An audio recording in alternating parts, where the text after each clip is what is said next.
¿Qué tal? Buen día.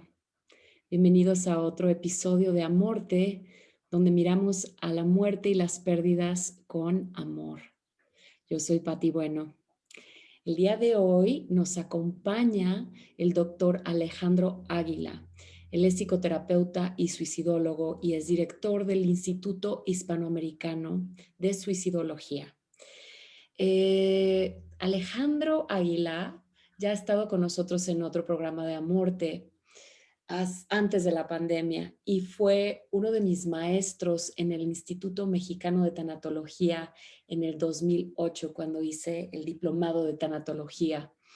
Y es un gusto tenerlo de nuevo con nosotros. El día de hoy vamos a hablar sobre la mujer y el suicidio el día de hoy, pero obviamente también vamos a tocar otros temas muy importantes que tienen que ver cómo nos ha afectado el suicidio en México, en esta pandemia, en el mundo entero y cuáles son algunas de las cosas que podemos hacer para prevenir el suicidio o qué herramientas útiles nos podemos apoyar de ellas para en caso de que en algún momento necesitamos ayudar a alguien cercano o nosotros mismos estemos lidiando con un posible intento de suicidio. Bienvenido, Alejandro. Muchísimas gracias por estar de nuevo con nosotros. ¿Cómo estás? Hola, Pati, pues muy contento de estar nuevamente contigo, con todo el público que te sigue. Y pues este tema que es mujer y suicidio, a mí me encanta. Me encanta porque como investigador del fenómeno suicidio, he encontrado que curiosamente en muchas condiciones, situaciones eh, a nivel historia de la humanidad, la mujer ha sido relegada. Tú bien lo sabes, Pati, la mujer ha tenido hasta el día de hoy 2021, una gran necesidad de tener voz, voto, posición, empoderamiento y muchas condiciones que se le fueron negadas a lo largo de la historia y hoy en día con mucha fuerza, con mucha interés y con mucha inteligencia están buscando estos momentos, estos espacios y creo que se ha ganado mucho y está mucho por ganarse. Pero el tema de suicidio es un tema que también ha sido relegado en la mujer. Cuando yo investigo acerca de la historia del suicidio, el primero que aparece no es mujer, sino es un hombre, un gladiador, Ajax. Y curiosamente se habla más del suicidio en hombres que del suicidio en mujeres. Y aquí empieza algo que a mí me enojó, me indignó y me hizo pensar lo difícil o fuerte que seguramente fue para muchas mujeres en otras épocas la situación del suicidio, porque mientras el suicidio en hombres era un acto heroico, para la mujer era porque estaba endemoniada, porque estaba loca, porque estaba con vergüenza y había una persecución, es decir, cosas muy negativas cuando esto no era así, no era real. Sea hombre o sea mujer, Patti, en el suicida hay desesperanza. Por supuesto. Y me encantaría si nos puedes compartir un poco qué es la suicidología. Se entiende la suicidología como la ciencia referida a las conductas autodestructivas. Y qué bueno que lo preguntas porque no nada más es el suicidio como tal. Mucha gente dice, es que los suicidólogos nada más ven suicidio. Y no, hay gran necesidad de trabajar todo lo que tiene que ver con estas conductas que hacemos los seres humanos en contra de nosotros mismos, a las cuales les llamamos conductas autodestructivas, y no acabaríamos enumerando la gran cantidad de conductas que tenemos los seres humanos, porque pues hay obviamente adicciones, hay violencia, hay homicidio, suicidio, hay todo lo que tiene que ver con abuso sexual, violación, maltrato, abandono y con relaciones tóxicas. Y bueno, podríamos enumerar muchísimas cosas, pero la suicidología investiga, estudia las causas de estas conductas que finalmente son como el camino o la trayectoria que sigue alguien con alto riesgo suicida. También, por ejemplo, una enfermedad terminal o un dolor crónico, ¿no? Nos puede llevar a pensar que el suicidio es como una salida a un problema que no vemos cómo salir de él. Y como mencionabas antes, muchas mujeres que están como están en una relación tóxica donde hay abuso físico, maltrato verbal, donde sienten que no tienen otra salida porque su pareja o muchas veces las personas cercanas en su casa están abusando de ellas y no las dejan irse, ¿no? O estas personas que tienen atrapadas en situaciones de mucho riesgo, donde lo vemos muchísimo en México, ¿no? Con los feminicidios. Muchas causas que pueden llevar a un suicidio como ver una salida única a una situación de vida que no es sustentable,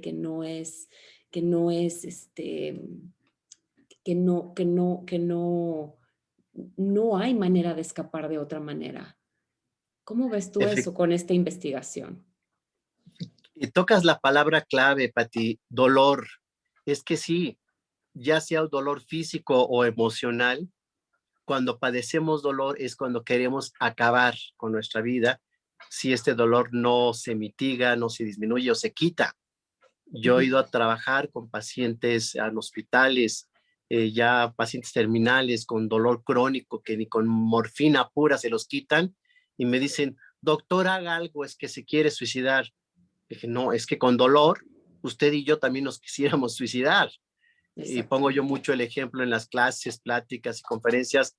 Pati, hasta un dolor de muelas. A las 3 de la mañana te dan ganas de azotarte contra las paredes. Lo que Por quieres es supuesto. acabar con el dolor. Y yo he visto gente que me dice, es que le hablé a mi dentista y me dice, tómate tal pastilla, pero no me lo quita. Me tomé 2, 3 y si quiere aventar todo el frasco. A eso nos referimos con la gran necesidad de acabar con un dolor, sea físico o emocional. Pero para el dolor físico puede haber muchos medicamentos, analgésicos, anestesias, etcétera. Pero para el dolor emocional, Exacto. Pero si estamos hablando de un dolor físico, primero necesitamos lidiar con ese dolor físico para que se pueda llegar al apoyo emocional. Porque mientras hay un dolor físico, no hay manera de poder pensar o escuchar qué es lo que está pasando con nosotros emocionalmente. es que hay una conexión. Realmente se ha hablado que aquellas personas que tienen una vida más sana soportan más el dolor, tanto físico como emocional. Se habla de un umbral al dolor. Hoy en día tenemos hasta escalas para medir el dolor. Es decir, se puede entender, medir, controlar el dolor físico. La condición con el suicida es que el dolor emocional es un dolor que a veces no tiene ni siquiera palabras. Y allí me quiero centrar o adentrar al tema que nos compete hoy, mujer y suicidio, porque la mujer está más conectada con sus emociones. Por eso me dicen, ¿qué sufren más los hombres o las mujeres? No, sufren igual. La forma de vivirlo, de sentirlo, de expresarlo, sí es diferente. Mientras los hombres negamos, evadimos el dolor, la mujer está más vinculada, conectada emocionalmente con lo que está sintiendo y con el dolor externo. Entonces diríamos, tiene más conciencia de que hay un dolor en ella. Vamos a regresar tantito porque cuando comenzaste, estabas hablando de que históricamente ni siquiera se tomaba en cuenta a los suicidios de las mujeres. Fue hasta como el siglo XV, leí en un artículo tuyo que se empezó a hablar de distintos suicidios de mujeres. Se empezó como a hablar abiertamente de como este dolor que estaban viviendo las mujeres, su parte emocional, lo que estaba sucediendo con ellas. Y me imagino que en la época de la Inquisición también han de haber habido muchísimas mujeres que como salida, cuando eran perseguidas, buscaron como suicidio la salida a este problema de cacería de brujas en ese entonces. Efectivamente, consideramos que en muchas situaciones en donde la mujer se sentía limitada, restringida, perseguida, criticada. Es curioso, pero a lo largo de la historia la conducta de la mujer ha sido muy monitoreada, diría yo. Están muy vistas, ¿no? Y en el sentido de que a dónde va, con quién se casa, con quién se descasa, cómo se viste. O sea, es el foco de atención de muchas cosas y de mucho juicio y de mucha crítica.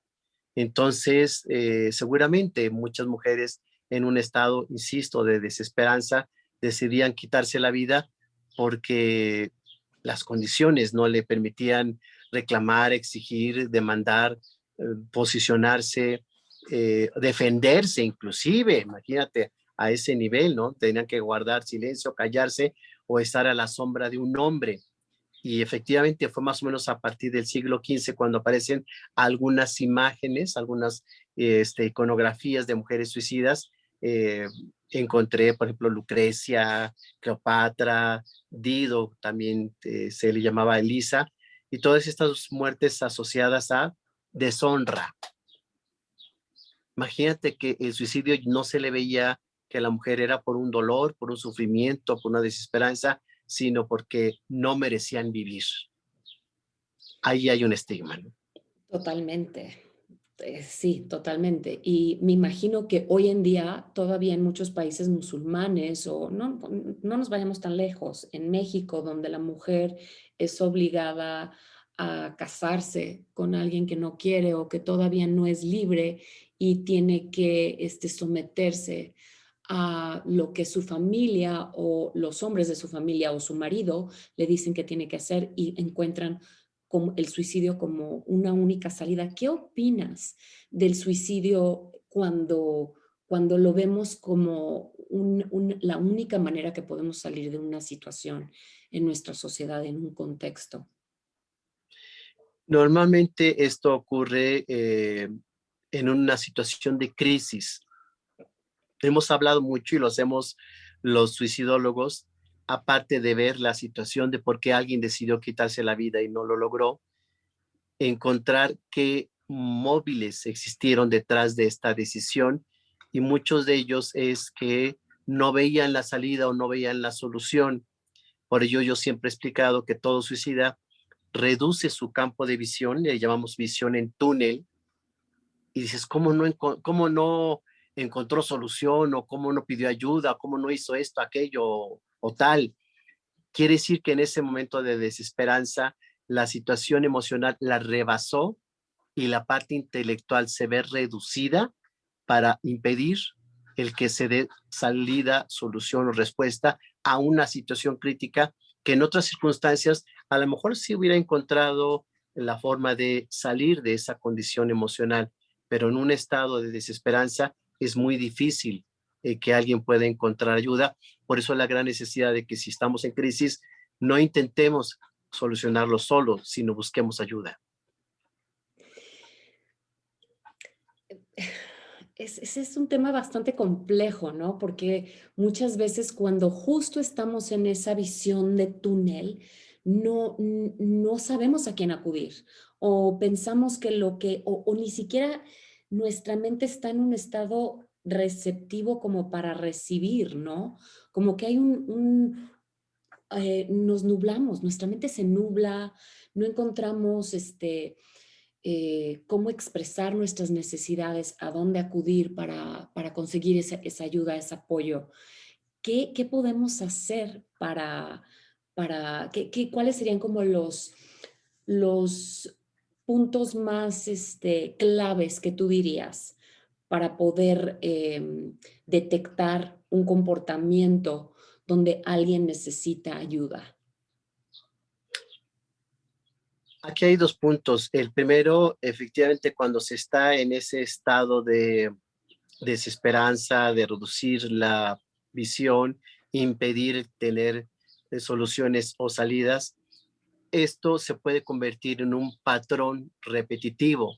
¿A qué me refiero? He tenido pacientes que han intentado quitarse la vida no una, ni dos, ni tres, sino 18 veces. Dice uno, bueno, ¿por qué tantas veces? ¿Qué ocurre? Caen en la misma condición, en la misma conducta. Entonces, sí se requiere reaprender nuevas cosas para evitar caer en esos estados extremos de crisis en donde no vemos salida.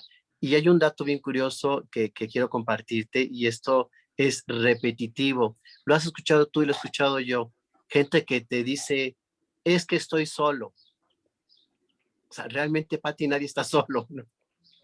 Y menos hoy en la tecnología 2021 con todo el internet y las posibilidades de redes, etcétera. Es decir, más bien hay una sensación de soledad, de que nadie me puede ayudar, pero es una visión corta, es una visión limitante. Sí te pueden ayudar.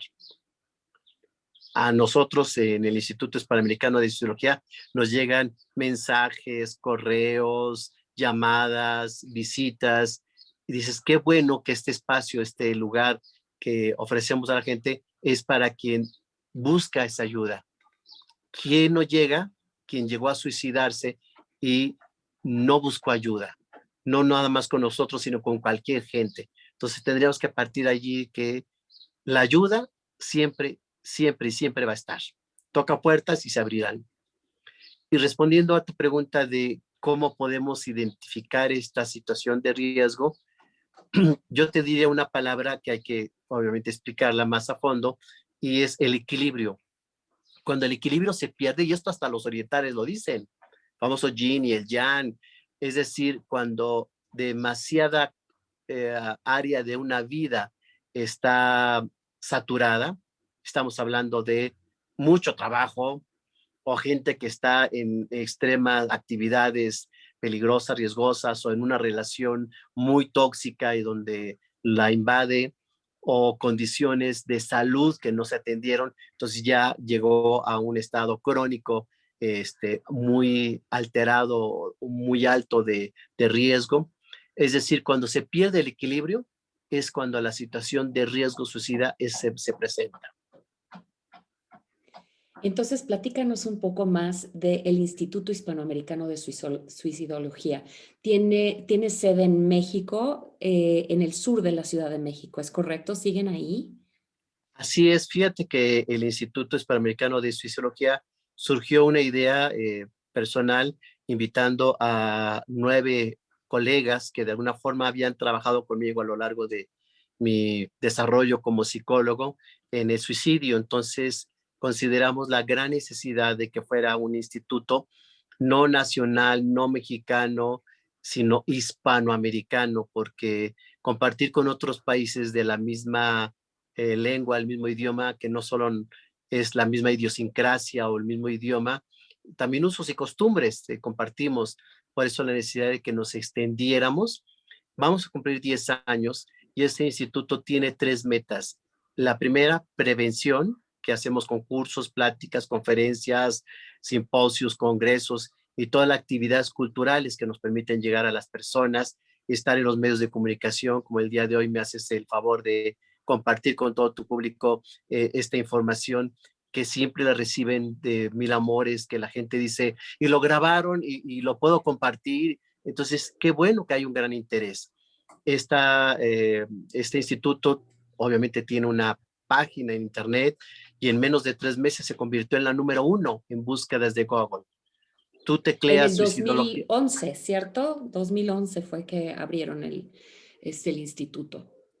Así es, ya vamos a cumplir 10 años y este instituto, pues siendo muy joven, teníamos apenas 2 años, fue galardonado por la Global Quality Foundation desde Dubai como una de las mejores instituciones con mayor proyección a nivel internacional, lo cual fue un pronóstico muy favorable, que hoy en día estamos posicionados en primer lugar.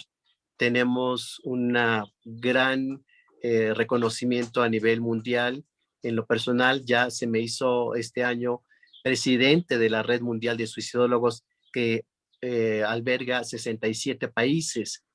Es decir, el desarrollo y el crecimiento para la prevención del suicidio, allí está la mano de uno y pues la gente se ha ido sumando, se ha ido integrando y podemos cada vez más llegar a personas para que conozcan en esta labor de prevención, en esta labor de atención que también hace el instituto. Tenemos una clínica para ayudar a las personas a bajo costo y también, por supuesto, la posvención, que es todo un tema, tiene que ver con la ayuda a las personas que perdieron a un ser querido por suicidio.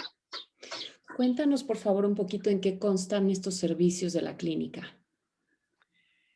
Es una clínica que la organicé, la planeé como si yo fuera paciente, Patti. Ok. Tú y yo hemos sido pacientes y sabemos pues que a veces las quejas, las problemáticas o las condiciones para ser atendidos. ¿Qué hacemos? Tenemos, creo, tres condiciones únicas que no las tiene otra clínica. La primera de ellas, atendemos por todas las vías. Si quieren, vía internet, vía WhatsApp, vía Zoom, vía Skype, por correo electrónico, en forma presencial. Estamos abriendo clínicas. Tenemos ya 15 estados de la República Mexicana en las cuales hemos podido llevar el diplomado. Entonces, cada vez que formamos suicidólogos, allí mismo generamos una clínica. Estamos hablando de Chihuahua, de Durango, Monterrey, Guadalajara, Hermosillo, estados en donde después de haber egresado los alumnos que son de formación de psicoterapia y psicoanálisis, ya tienen el conocimiento del suicidio y entonces pueden abordar el trabajo con pacientes con estas cualidades. Esa es una condición muy especial. Es decir, te va a estar atendiendo un suicidólogo certificado, Por que supuesto. esto da seguridad. Segundo, los costos, Pati. Nosotros tenemos un estudio socioeconómico al paciente y la buena noticia es que si no puede pagar, no paga, pero siempre, siempre, siempre se le atiende.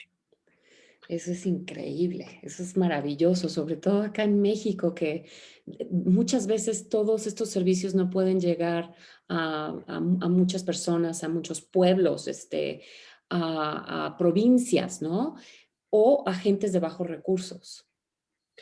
Y hay una mejor noticia y es algo que me percaté en la medida que yo atendía pacientes, porque sabes que atender a un paciente con una situación suicida, pues conlleva condiciones o comorbilidad de depresión, de ansiedad o algún otro tipo de trastorno, inclusive psicótico. Entonces, para ello requieren medicamentos, pero son Claro. caros. Ujú. De veras, nada más para que se den una idea, aquí en México, entre 4 y 5 mil pesos mensuales en antidepresivos. Wow. Entonces, súmale la terapia, el medicamento, más los gastos que tiene comúnmente que hacer una persona de vida, pues hay bolsillos que no pueden con ello. Claro. ¿Qué hicimos en el Instituto Hispanoamericano de Suicidología? Tocar puertas, Pati, ir a los laboratorios. Por favor, ayúdenos, dónenos medicamentos para nuestros pacientes. Algunas nos abrieron las puertas, nos dan medicamentos y cuando nos llegan, avisamos en todos los medios, tenemos medicamentos para ustedes y se los regalamos. Qué Ojalá esto, maravilla, qué no, no, maravilla. no, Y dime una cosa, también cuentan, porque yo sé, bueno, cuentan con mucho equipo, ¿no? Cuentan con tanatólogos, cuentan con logoterapeutas, cuentan con maestros de meditación, por ejemplo. También la meditación es un pilar para alguien que está en un tratamiento, digamos, preventivo para el suicidio o que está pasando por una fuerte depresión. somos privilegiados. Va a parecer presunción, pero prefiero compartirla contigo y que Por sepan favor, que así que es sea. un equipo multi e interdisciplinario.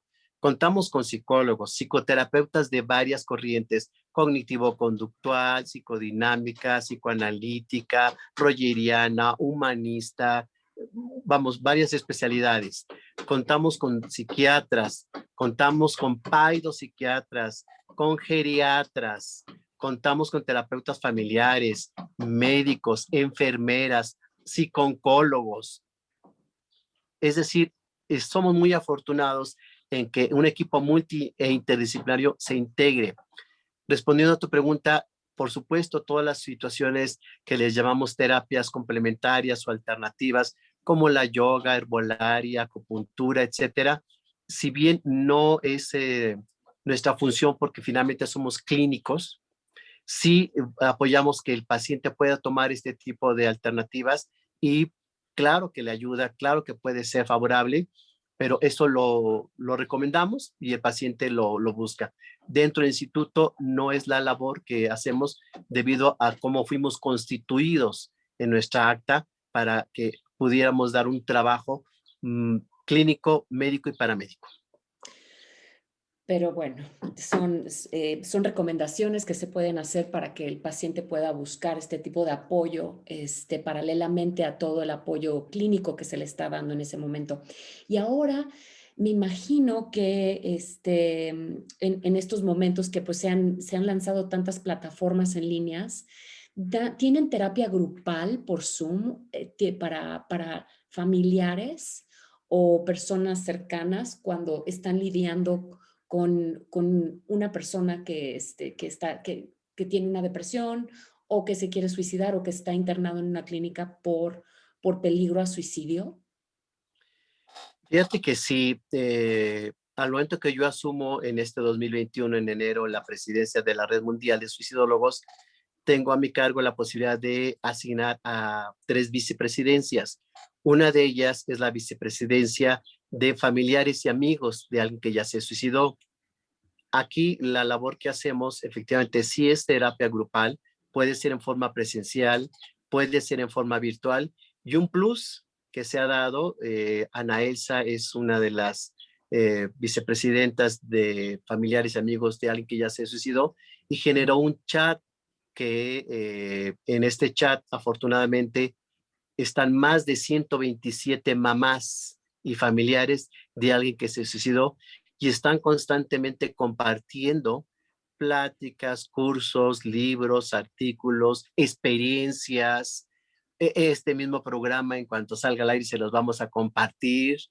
Es decir, se van alimentando día a día, tan solo por el WhatsApp, y son muy activas. A mí me sorprende, ¿no?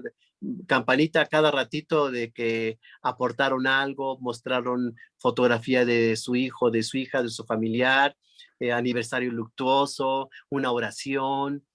Es decir, se ha cohesionado un grupo tan fuerte, tan importante, que queremos replicarlo, insisto, a nivel internacional. Tienen, me imagino, también un grupo de Facebook donde me imagino que también constantemente están subiendo pláticas grupales, ¿no? O sea, ¿esto cómo funciona? ¿Funciona por estados donde en toda la República de México hay lugares físicos donde puedan ir a reunirse distintas personas para apoyo, tanto personas que tienen miedo a suicidarse y que están tratando de buscar apoyo, tanto para ellos como para sus familias? Fíjate que en Facebook tenemos, para la gente que lo desee, se llama Comunidad INISAC. Nos piden ingresar, nos integramos, obviamente llevamos un registro de quiénes están, en qué condiciones y demás. Es importante que quien desea participar en estos grupos de WhatsApp o de Facebook ya haya pasado por un proceso terapéutico. La Ajá. idea es un seguimiento, no es una intervención en crisis, por eso lo aclaro. Y lo que hemos buscado cada vez que vamos a un estado a dar el diplomado, ya repito, teníamos 15 estados recorridos, entonces se abre una clínica y dentro de esta clínica se están abriendo ya grupos de apoyo terapéutico, tanto para quienes estén en riesgo como para quienes son familiares de alguien que ya se suicidó. ¿Y a quién está dirigido el diplomado? ¿A quién le podría interesar tomar un diplomado en suicidología?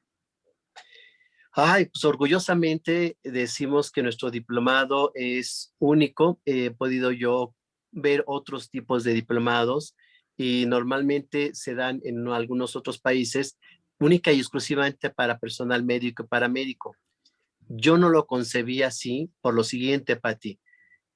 Creo que el que más conozcamos de un problema, pensemos diabetes, cáncer, Alzheimer y demás, pues métete a un diplomado para que si tú tienes un papá con Alzheimer, mamá con Alzheimer, sepas cómo atenderlo, cuidarlo, qué consiste, cómo es decir, que aprendas esta parte y ayudes. Así lo concebí yo en el diplomado de introducción a la suicidología, donde me decían, no, Alejandro, ponle diplomado de suicidología. Dije, no, es la introducción, porque la suicidología es muchísimo.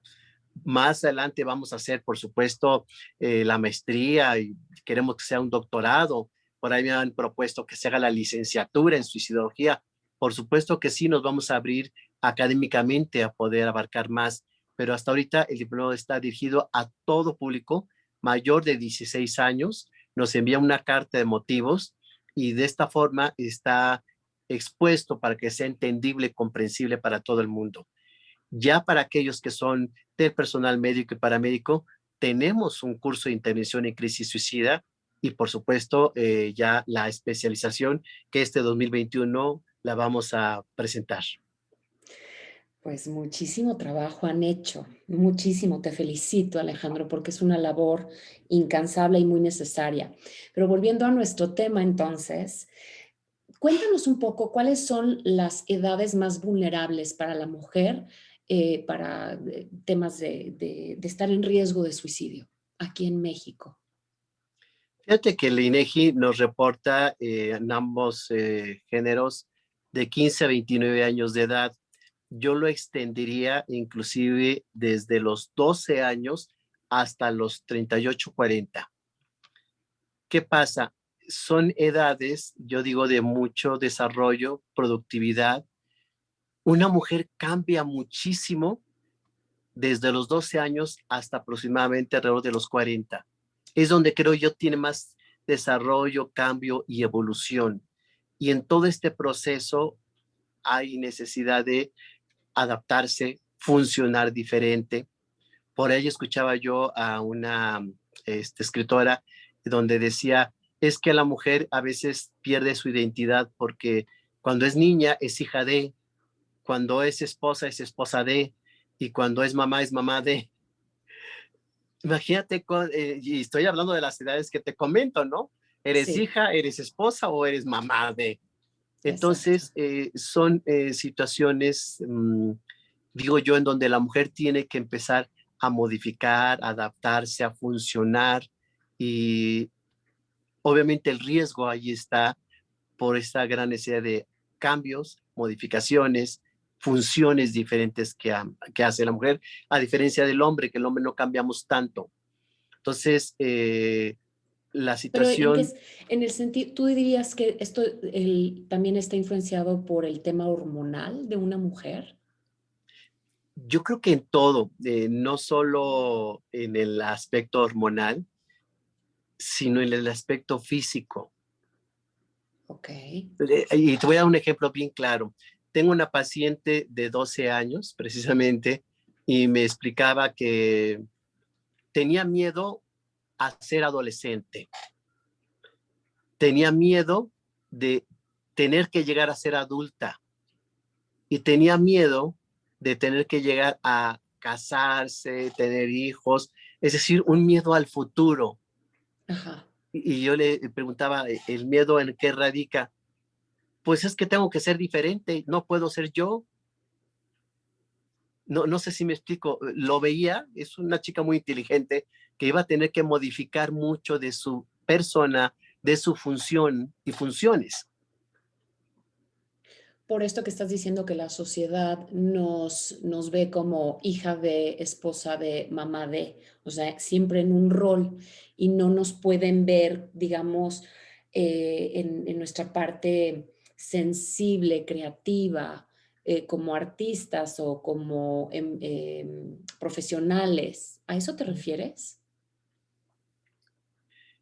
Y sí, inclusive a veces la cuestión social es muy fuerte. En alguna ocasión, en un comentario de una fiesta que se iba a hacer, me indignó mucho que alguien decía, vamos a invitar a fulanita, ¿quién es? La divorciada.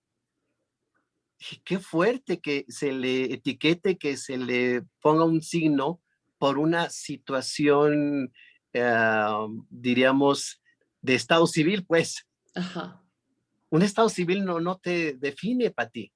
por ¿Sí me supuesto que explico? no. Pero socialmente se hace. A eso Ok. me refiero como la mujer tiene esta visión, esta posición de la mujer, respondiendo a tu pregunta, en la vulnerabilidad, ¿no? y respondiendo a tu pregunta en por qué hay tanto riesgo. Ok. Hay libros bien interesantes, hay uno que recomiendo mucho, es un tesis doctoral de Marcela Lagarde, mujeres prostitutas, madres, esposas, monjas y locas, así tituló esa tesis, y habla de todas las funciones de la mujer, y yo lo leí con mucho agrado porque con esta habilidad que tiene Marcela Lagarde, filósofa, escritora, etcétera, mujer vanguardista, luchando por los derechos de la mujer, explica a los hombres cómo la posición de la mujer la hace vulnerable y la hacemos vulnerable en las situaciones emocional y en lo que a mí me compete investigar sobre el suicidio. Pues me has dejado pensando mucho en este tema porque son tantas razones, tantos factores que podrían llevar a una persona, sobre todo en este caso que estamos hablando de la mujer, a intentar suicidarse o verlo como una salida a su problema, que por dónde empezamos. Es como si el problema es soy hija de mi papá o soy esposa de o soy mamá de o luego soy la divorciada, ¿cuándo no voy a estar en un estado vulnerable en la sociedad? ¿O cuáles son los recursos a los cuales puedo acudir para ayudarme a, pues a ir saliendo de estos roles? ¿Y será posible en este momento de la historia salir de esos roles? Yo digo como la pregunta de los 64,000, pero sí veo un gran avance, un gran desarrollo, una mejor posición hoy en día de la mujer. Obviamente hay mucha lucha por delante, pero las nuevas generaciones ya están equiparando, igualando el que la mujer puede hacer muchas funciones que hace el hombre y el hombre puede hacer muchas funciones que hace la mujer, y esto no lo hace ni menos hombre ni menos mujer a la mujer o al hombre. Es decir, ya está transformándose mucho desde las nuevas generaciones la visión de la posición de la mujer, y esto creo que es un avance positivo para el posicionamiento, la visión y la respuesta de la mujer ante las situaciones adversas que puede enfrentar. Eh, Se ha escuchado mucho, se ha escrito mucho sobre lo que son la presión que es para las adolescentes o, o mujeres jóvenes de veintitantos años, donde están explorando con su identidad, con su sexualidad, con su sensualidad y ciertas fotos o ciertas cosas que pasan en redes sociales, ¿no? Que luego digamos que estas fotos se van pasando o se hacen virales o desde un celular que quizá le mandó a su novio una foto un poco erótica, donde se expuso, digamos que su pudor, por decirlo de alguna manera, entre comillas, y esto las hace muy vulnerables y muchas de ellas, pues, con ganas de suicidarse porque no pueden lidiar con lo que eso significa para su reputación y su vida futura. Fíjate que esto lo hemos visto en el instituto, y yo comentaba con todos los colegas suicidólogos algo que me había llamado mucho la atención, Patti. Está muy de moda el TikTok. Ajá. Si tú ves, yo diría que, no sé, 7, 8 hombres salen sin camisa bailando, haciendo Oh, los retos o los bailes, etcétera, exponiendo su cuerpo desnudos y semidesnudos, ajá. pero menos la mujer. Y si la mujer lo hace, es más juzgada, criticada, perseguida o vista como ofrecida. Hoy en día, 2021, con el TikTok para jóvenes, donde es más permitido que el hombre ande semidesnudo que la mujer. Esto sigue siendo un tabú, paradigma, una condición que hay que ver y que hay que revisar. Es decir, respondiendo a tu pregunta, aquí la mujer también en la cuestión del cuerpo, de su exposición, es muy fuerte. En los novios si la chica se le ocurre exponer el pack, como le llaman ahora, del novio, pues el novio bien orgulloso, ¿no? Miren, quién quiere, ¿no? Y si lo hace con la mujer se siente ofendida, indignada, exhibida, agredida, violada. Ujú. Y es la misma condición, nada más es la respuesta a la visión de la persona y de la sociedad. Entonces, a ver, Alejandro, porque es como, ya es tan vasta todas las razones por las cuales puede existir esta vulnerabilidad del suicidio y la mujer. Digamos que dame las 5 razones más comunes por las cuales una mujer está en riesgo de suicidio en el 2021. La primera de ellas, y yo lo he podido constatar, lo manifiesta igual el INEGI, es la situación familiar, problemas familiares. Aquí integra para ti violencia, violación, maltrato, abandono, adicciones, eh, todas las condiciones que se gestan dentro de la casa. Eso es algo de mucho riesgo e inclusive esta situación ya de violencia contra la mujer, hoy en día feminicidios, etcétera, hace que la mujer se sienta atrapada, encarcelada en su propia casa. Ese es el primer factor de riesgo. El segundo, hablamos de las causas amorosas y es una gran diversidad desde el amor al desamor, a la desilusión. Aquí incluimos separaciones, divorcios, parejas no logradas, con lo de la tecnología, que hemos visto estas pseudo relaciones virtuales en donde hay suplantación de personas, en donde hay el famoso ghosting de esta gente que enamora a la chica y luego desaparece, y muchas Claro. situaciones que también han contribuido desde la tecnología para la situación de riesgo, hablando del amor. Y tercero, encontramos también muchos la situación de la mujer, esta falta de identidad. Mencionaba yo anteriormente la hija, la esposa de o la mamá de, pero también esta falta de identidad al nivel social. Parece ser que a la mujer le cuesta mucho trabajo estar contenta con su imagen y tiene que dar o ser una imagen que el ambiente solicita, ya sea familia, amigos, pareja o entorno. Entonces, yo te diría, de 10 mujeres parece que 7, 8 no están contentas con su físico, con su pelo, con sus ojos, con su tamaño, o sea, a un descontento, tienen mucho conflicto con su identidad, con su persona, con su físico. Hay que hacer un gran trabajo de autoestima allí, ¿no? Ujú. Y yo te diría una cuarta que también tiene mucho que ver con esta competencia o esta situación. Yo no le llamaría tanto rivalidad, pero sí eh, necesidad de posicionarse igual que el hombre, ¿no? Y por ahí oí algo que me llamó mucha atención, es que la mujer que desea ser como un hombre desea muy poco, porque pueden hacer más, ¿me explico? Claro, claro. Me gustó esa frase. Y lo último que he encontrado mucho también en consulta, pues las famosas crisis. Las crisis que tú y yo cualquiera tenemos, parece ser que para la mujer están más adentradas, más arraigadas. Y hablo yo de un umbral de dolor mucho menor, lo cual les hace sentir más, vivir más intensamente lo que hay en su entorno.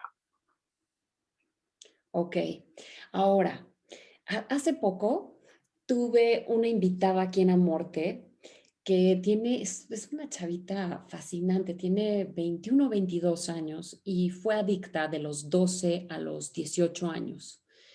Y estuvo en varias clínicas, muchas veces tuvo deseos de morir, varios intentos de suicidio, y yo le preguntaba qué fue lo que cambió, qué fue lo que le funcionó, ¿no? Y dice que fue como estando dentro de estas clínicas unas y otras veces, unas buenas, otras con unas técnicas espantosas, ¿no? Como de mucha violencia. Y ella decía que pues lo único fue el día que ella como que al final, adentro de ella, como que encontró un sentido de vida.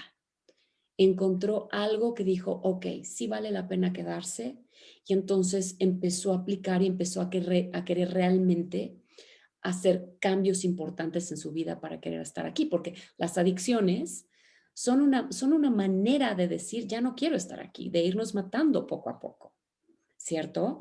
Entonces, este, si alguien no quiere ayuda, o sea, si tengo a un hijo, a un sobrino que está queriendo acabar con su vida, ¿cómo puede, no puedes estar 24 horas con ese adolescente, con ese adulto joven?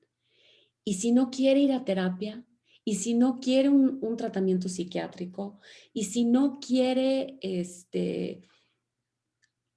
ayudarse de las distintas herramientas que hay disponibles, ¿qué se puede hacer? ¿Qué le dirías a una madre desesperada, a un padre desesperado que tiene un hijo que se está dañando y que no está encontrando la luz porque su hijo o hija no tienen deseos de seguir viviendo? Dos cosas importantes. Qué bueno que tocas esta frase de el sentido de vida. Sí se requiere y lo promovemos mucho. El sentido de vida es algo que nos lleva como motor, como meta para continuar viviendo a pesar de los problemas y las adversidades. Entonces sí hay que insertar mucho ese sentido de vida con el paciente. Para la familia, amigos y de alguien que está en riesgo y que no quiere atenderse, yo siempre les digo que acudan a un suicidólogo porque requerimos hacer tres cosas. La primera de ellas, evaluar el riesgo. La familia puede percibir que hay mucho riesgo, pero necesitamos identificarlo clínicamente. Ok. Segundo, ver las medidas precautorias. A veces la medida, si el paciente no quiere ir, es un medicamento. A veces la medida, si es alto el riesgo, hay necesidad de internarlo aún en contra de su voluntad. Y esto legalmente es viable. La ley nos dice que una persona puede ser internada en contra de su voluntad hasta por 72 horas para salvaguardar su vida y la del entorno. Y tercero, esta orientación a la familia de qué sí pueden hacer y qué no pueden hacer. Y te voy a plantear un ejemplo que me llamó mucho la atención, inclusive estará en mi próximo libro de casos extraordinarios de suicidología, así se va a llamar, porque es una mamá que un día en un programa de radio me escucha, la señora tenía 60 y tantos años, y me decía que su hijo se quería suicidar porque se acababa de divorciar. Entonces dije que acudieran a consulta, y me dijo, es que no quiere ir, dije, pues invítelo, pídale que una cita me otorgue y con esto podemos evaluar. Efectivamente, el hijo tenía 36 años y el hijo estaba muy decidido a quitarse la vida, había hecho cartas, ya había visto método, o sea, ya tenía todo organizado y planeado para ello, ¿no? Entonces yo le dije a la mamá, usted hizo lo que debía y lo que podía, que es hablar con su hijo, traerlo, pero no tenemos la posibilidad de limitar a alguien a que se quite la vida. Si él lo quiere hacer, lo va a hacer con usted, sin usted, conmigo, sin mí y a pesar de mí. Es decir, hay veces que no tenemos las condiciones para evitar que alguien tome esta decisión. No nos gusta, no lo queremos y habremos hecho todo lo posible para evitarlo, pero hay gente que lo decide y tenemos que reconocer nuestras limitaciones. Entonces le dirías a un papá o a alguien que está sumamente preocupado por su pareja, su mejor amigo, alguien muy cercano que ama, que se atiendan ellos, Por supuesto. que se atiendan ellos y que busquen ayuda para poder trabajar todo ese dolor que les causa, como digamos que este duelo anticipado y constante sufrimiento de lo que viene por todo el tiempo estar tratando de mantener a esa persona viva. Yo recuerdo que a mí me pasó hace muchos años con una persona cercana en mi vida que estuvo como varios años, ¿no? Con esta cosa de me quiero morir, iba a terapia, dejaba de ir, tomaba por largos periodos, me hablaba y me decía, ahora sí ya me voy a suicidar y te hablo para despedirme. Y una vez que iba yo a llegar, tratando de llegar con esta persona que vivía en otro estado, tomaron las casetas, no pude llegar, mis hijos tenían varias cosas, yo estaba de fin de semana con mis hijos eran de mamá, o sea, es que esta situación ya no puede continuar así, de que nos cambian los planes, dejas todo tirado por ir a rescatar a esta persona que tanto amas. ¿Y nosotros qué? También nos está afectando muchísimo. Y me acuerdo que me fue imposible. Cerraron casetas, no pude llegar. Y me acuerdo que le dije, ok, si lo vas a hacer, te amo, te adoro, es tu decisión, yo ya no puedo hacer más por ti. Y como que fue la primera vez que me cayó el 20, que me Ujú. tenía que responsabilizar como por esa culpa, por esa ansiedad que me causaba, por pensar que yo podía hacer algo para prevenir que esa persona amada no se quitara la vida. Y pues sí, estoy de acuerdo contigo, Alejandro. Es muy duro y decirlo es un padre. ¿Cómo le dices eso a un padre que llega a consulta contigo tratando de salvarle la vida a su hijo? Hay muchos papás que no se van a rendir, que no hay manera que puedan entender que no pueden estar 24 horas 7 con su, a lo mejor ni siquiera ya adolescente, a lo mejor es un hijo de 22, 23 años que no lo pueden forzar a entrar a una clínica porque han estado adentro y fuera de estas clínicas y que se están metiendo sustancias. ¿Qué pueden hacer? No pueden hacer otra cosa más que trabajar en ellos y el dolor que esto les causa de alguien muy amado, que pues no hay dolor más grande que sentir esa impotencia como padre de que no puedes hacer algo para cambiar las decisiones de tus hijos, ¿cierto? Muy cierto, y curiosamente se da un fenómeno muy extraño, un fenómeno psicológico, regresando al caso del hombre de 36 años, cuando después de una acalorada conversación con este hombre, estando la mamá presente, y la mamá dijo, bueno, hijo, por lo que me dice el doctor, yo no puedo hacer más. Si tú decides quitarte la vida, me va a doler mucho, pero yo ya no voy a estarte sobreprotegiendo, persiguiendo y demás, porque entonces me convierto en una madre sobreprotectora, persecutoria, y entonces tú vas a estar huyendo de mí. Esto fungió como un resorte, diríamos, para que el hombre dijera, pues lo voy a pensar. Y para finalizar, lo que yo hice, agarré mi agenda y le dije, ¿quiere usted nueva cita? Me dijo, sí. Ya con eso teníamos más tiempo ganado para hacer cosas. La paradoja es, si tú no quieres que alguien corra, no lo corretees. Así de sencillo. Haremos Esa es todo lo una posible. gran paradoja, eso es una gran paradoja porque cuando estás escuchando que alguien está deprimido y que se quiere suicidar, el pensar que no hay que corretearlo, digamos que lo lógico sería, pues no tenemos tiempo que perder, ¿no? Totalmente cierto, ¿no? Ay, Alejandro, pues mucho, nos podríamos seguir aquí horas. Muchísimas gracias por tu tiempo, muchísimas gracias por todo lo que nos compartes.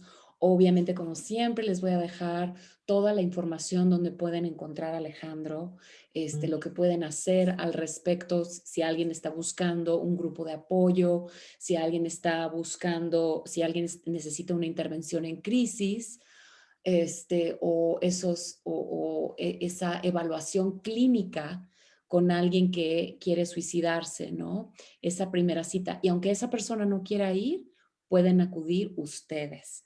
Entonces, pues bueno, muchísimo más que hablar del tema, pero ya se nos ha acabado el tiempo porque este podcast va a estar larguísimo. Muchísimas gracias, Alejandro, por estar aquí con nosotros en Amorte el día de hoy. Este fue el doctor Alejandro Águila. Yo soy Patti Bueno. Hasta la próxima. Nos vemos aquí en Amorte con ustedes. Y pues no sé si para cerrar tengas algo que decirnos. Por supuesto que sí, además de agradecerte, Pati, esta gran oportunidad de llegar a la gente, de dar información sobre el suicidio. Entre más se hable, más conocemos. Y pues 3 consejos que siempre dejo. El primero, si alguien te dice que se quiere suicidar, escucha. Es importante escuchar lo que la persona nos va a decir.